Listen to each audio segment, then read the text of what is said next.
ልመልስልዎት ግን እችላለሁ። ቪዲዮ ሰራብዎታለሁ። በጣም ይቅርታ ቪዲዮ ላይ መልስልዎታለሁ። እዚህ ላይም ትንሽ ነገር ልበልብዎት መሰለኝ ትንሽ ልሂድብዎት እና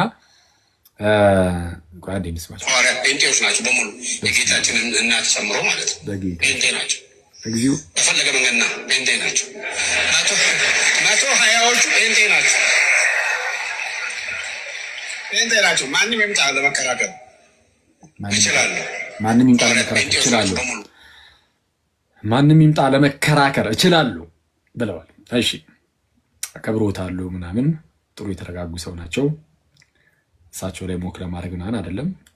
ግን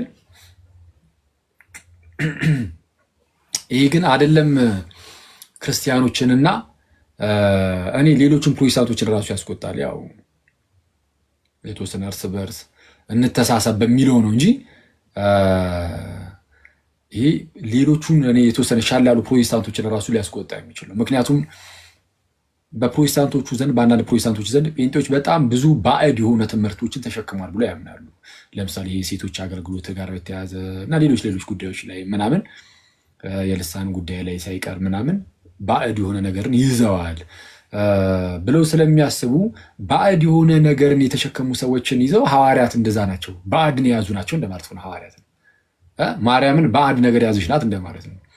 120 ቤተሰብ ባዕድ ነገርን ይዟል እንደማለት ነው። ምክንያቱም ጴንጤ ባዕድ ነገርን ይዟል ተብሎ በሌሎች ፕሮቴስታንቶች ሳይቀር ስለሚታመን ይኸው ከዚህ በፊትም ቪዲዮ ሰርቼ የላችሁ ነበር አይደል? ቆይ አንዴ